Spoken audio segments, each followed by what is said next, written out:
Hey, what's going on YouTube? A little bit of a late Sunday afternoon. Figured I'd make this video for you guys real quick, kind of go over where we're at with this whole project. So this is the Turbo Focus, how to do this without breaking the absolute bank. So I recently watched a video on YouTube, of course, of this gentleman that had bought and I'm not going to mention the channel, because I am kind of talking a little bit of trash here. It was a 2011, 2012 Ford Fiesta ST. So it was the turbo version. Um, but he ended up picking it up for like $6,000 from an auction. Ended up dumping like another 5,700 or something into it.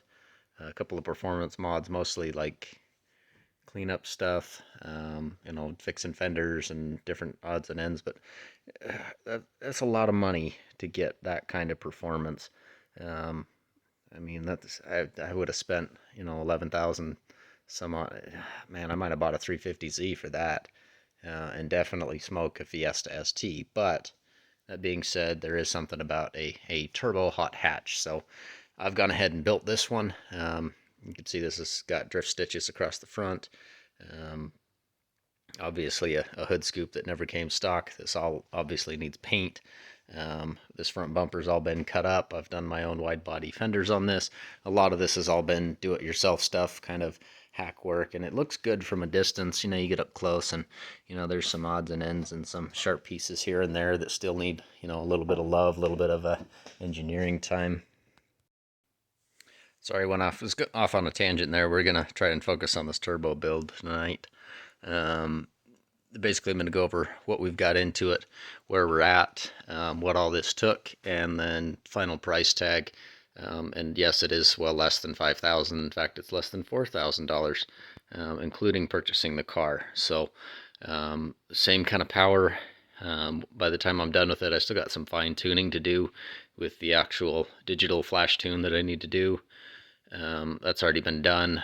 Geez, I'll probably flash this one and gone over data logs quite a bit, actually. All street tuning, never been on the dyno. Currently pushing about 12 psi of boost. You will notice there are a lot of stock parts that are still retained, some less than ideal parts. You'll notice this is a nice aluminum and this is a plastic AutoZone intake, but so far it's held up to 11 psi. So in fact, I think I might even have seen 12, but so far all that is, or that piece there is all stock intake tubing. We still have the stock exhaust manifold. There was some custom stuff, flanges and whatnot that I did have to make. Realistically, nothing that you can't do with, a drill and a die grinder and some patience. Plasma cutter obviously is going to help.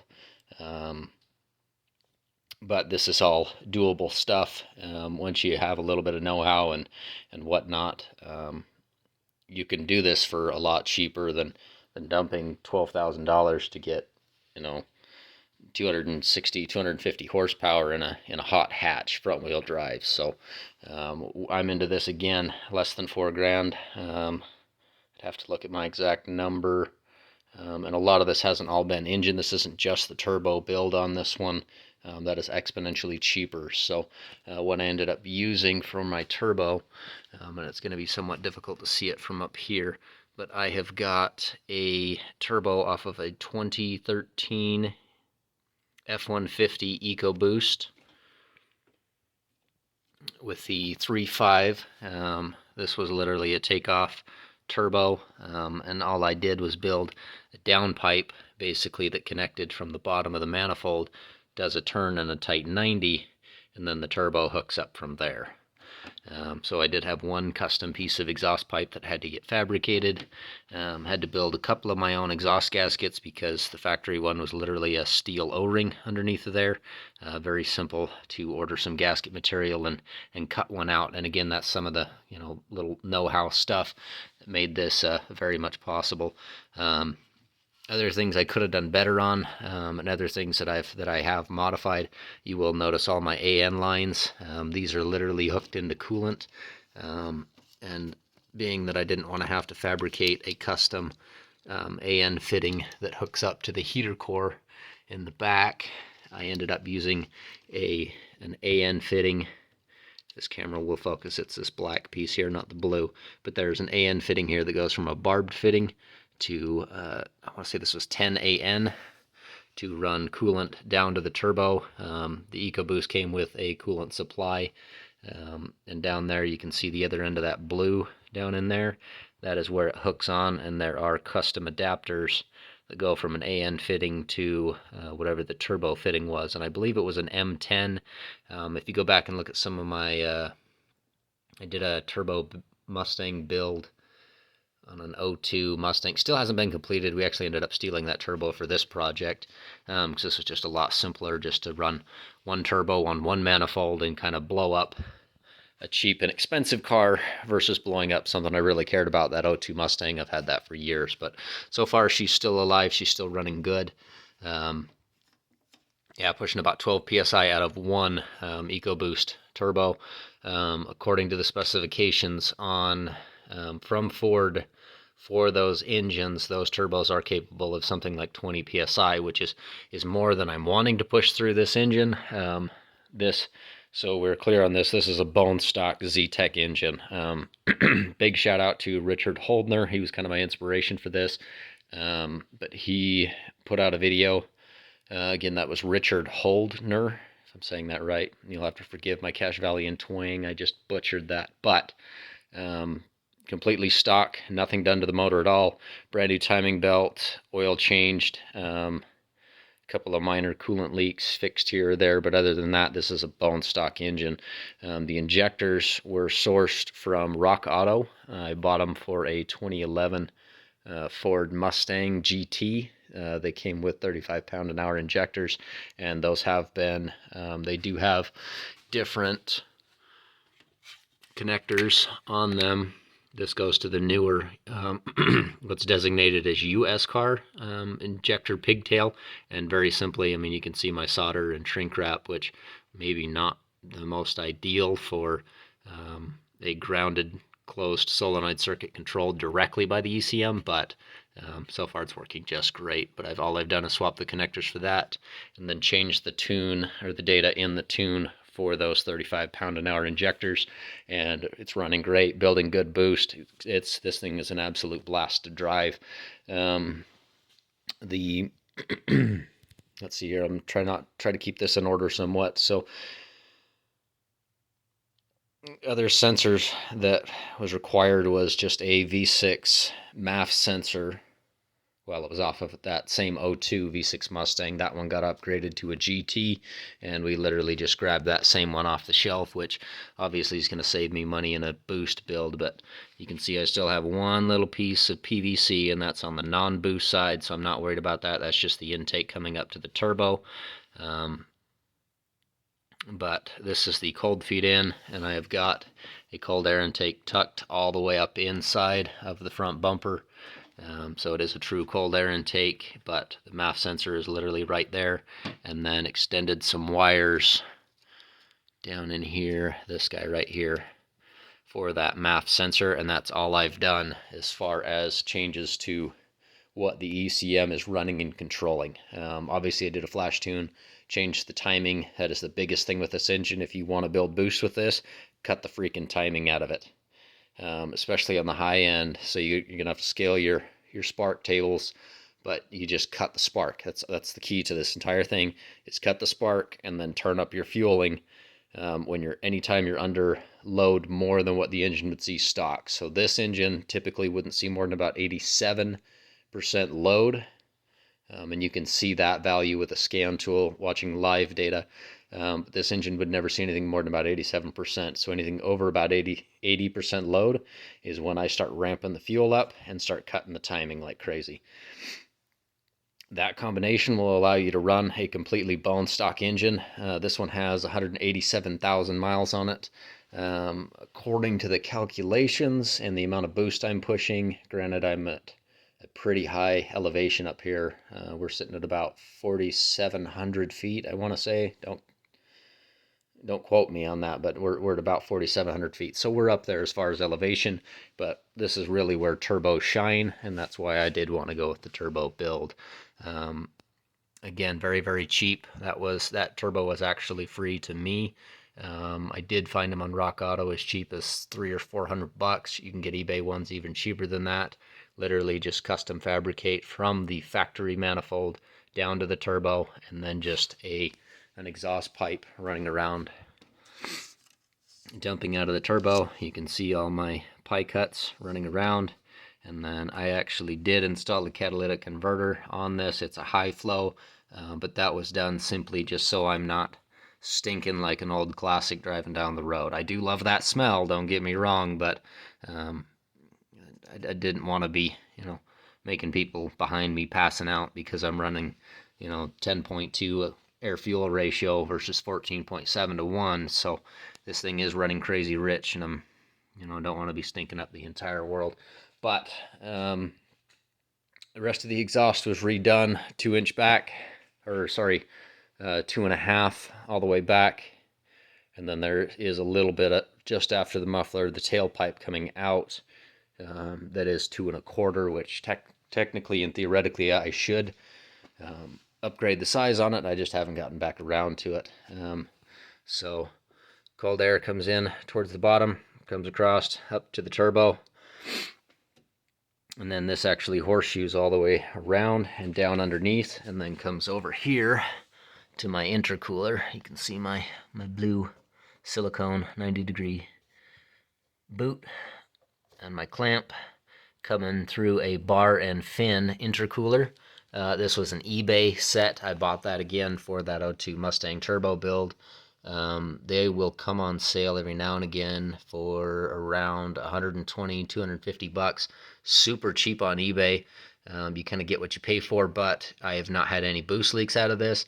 It cools it down exponentially, and this thing actually operates like a bar and fin intercooler should, which is they are very, very good for short, quick, fast bursts, but not good for long, continuous street racing, or, well, not street racing, but autocross type deal racing. And the reason for that is because these heat soak, but after running a couple of hot laps or running down the street under boost a few times and getting out, you can actually put your hand here and it is hot, and as you work your way across the intercooler, it cools down until it gets ice cold over here.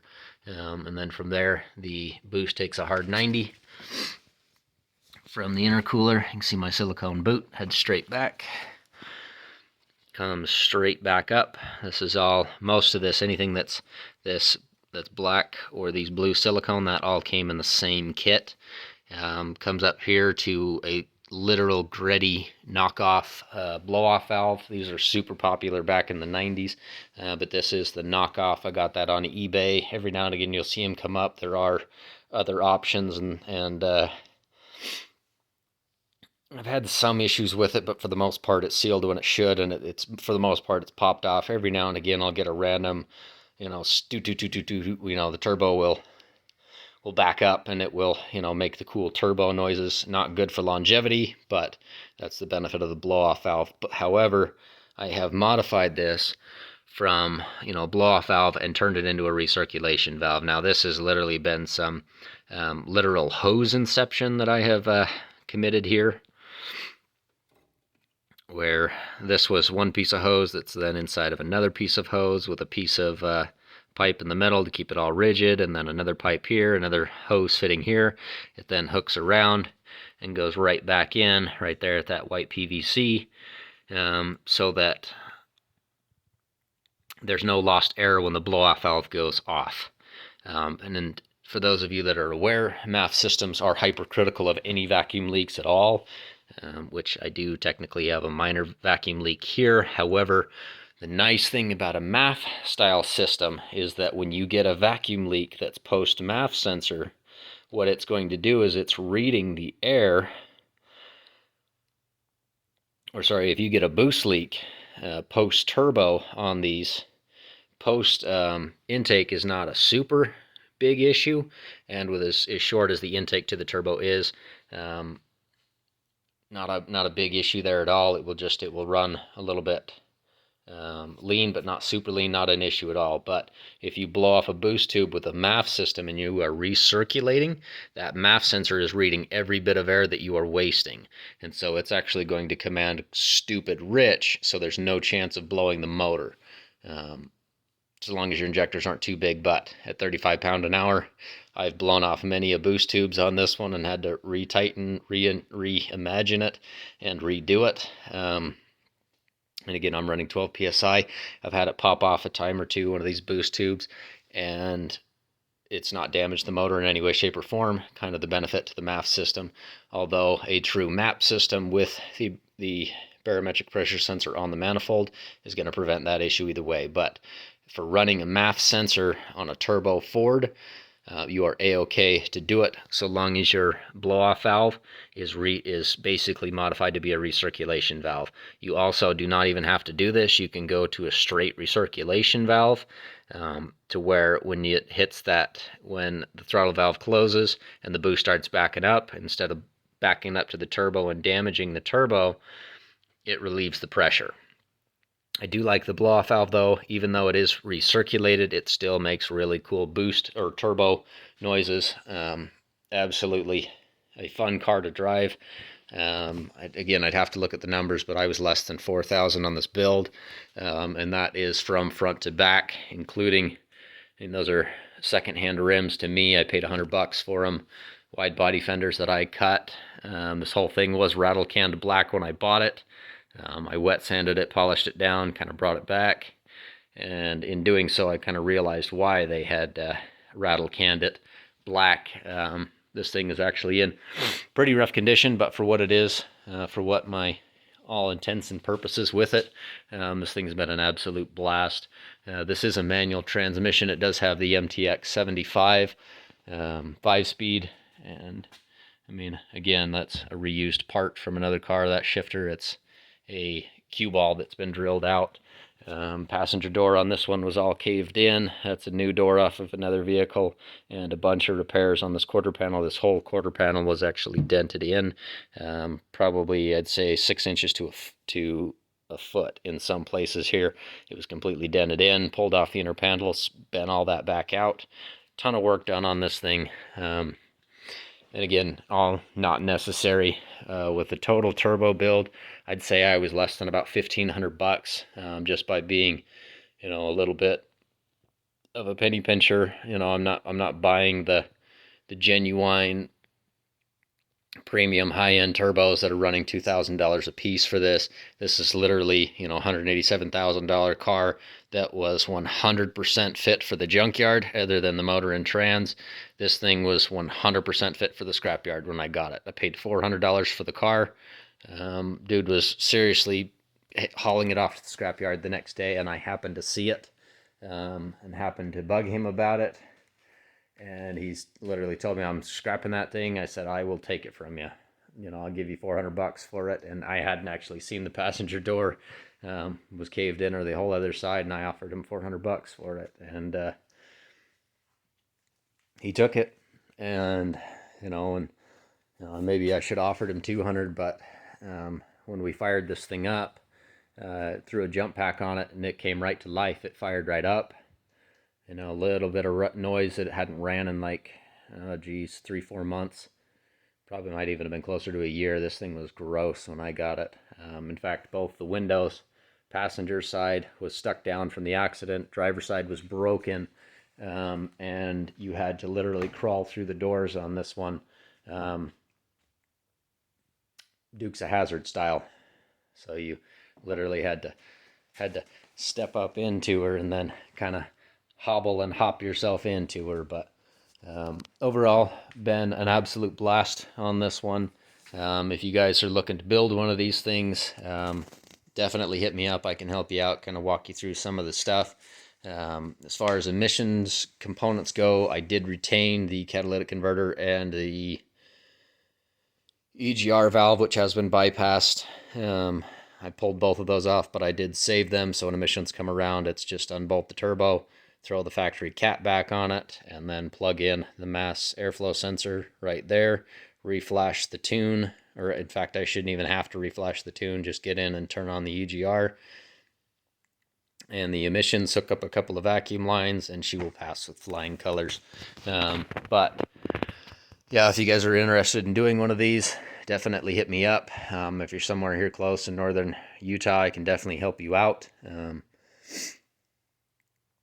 But yeah, overall, very, very inexpensive, an absolute blast to drive. According to the calculations, I'm running somewhere around 220 horse on this right now.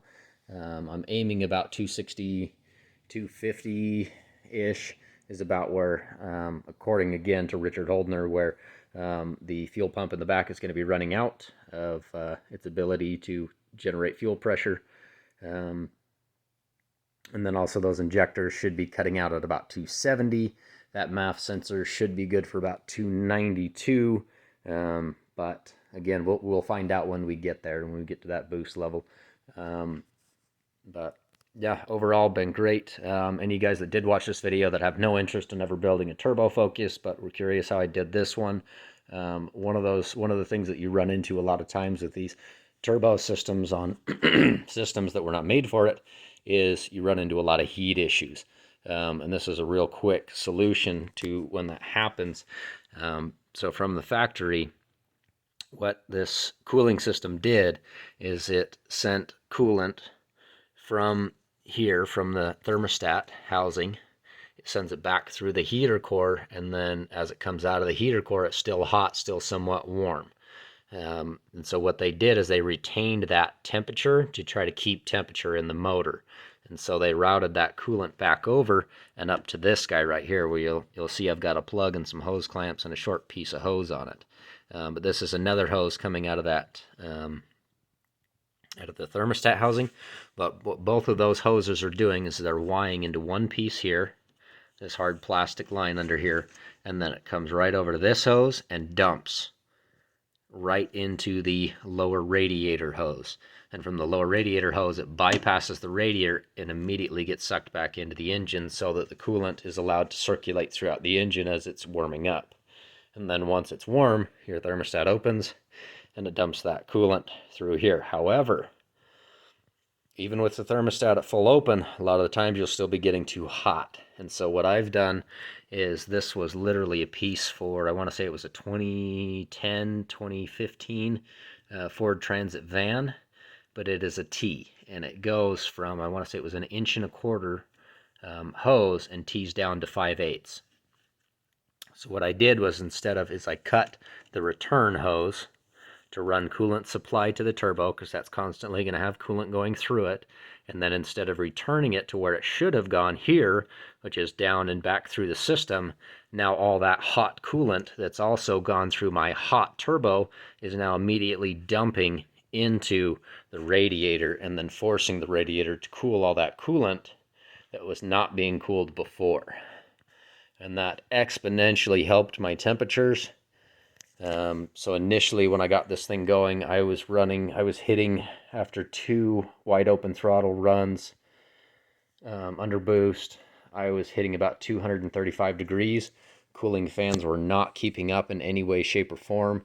And it was just getting hot to the point where I had to get out of it and let her cool down before I could get on it again, which is not the way that most people like to drive turbo cars. So hopefully that helps one of you guys out that aren't even looking at building a turbo Ford, want to build it, turbo Honda or whatever, or Miata. That's something that may help you out, is simply change the coolant, the factory coolant routing. Now, a lot of engines, they'll actually do that internally to the engine, or sometimes it will just be, a short hose that goes, from the block to the thermostat housing, and it's only about that big. But it's all about just determining where that coolant is circulating. But yeah, that absolutely exponentially helped out my temperatures. In fact, now that we're into the winter months, we're December here, been around 10 to 25 degrees. It works so well bypassing that and dumping into the upper radiator from here instead of going to here, that I can't even get this thing up to operating temperature now. Now we're in the cold months. It's this thing sitting 120, 140, 160, which definitely, it's freezing me out in the car. So that's actually on my list of things to do here once I get done with this video, is actually transfer this and swap it back. And then literally swap this little hose piece with the plug to here. I'm not going to drain the coolant. I'm not going to vacuum bleed it or do any special bleed procedure, because I'm so high up on the cooling system that this is going to swap over very quickly and not give me many, if any, issues at all. So hopefully that inspired somebody to maybe get a little crazy and, build a shitbox Focus that's, less than $3,000, 270 horsepower, and 2,500 pound car. I mean, she's a hoot. She's fun. Anyways, have a great night, you guys, and enjoy.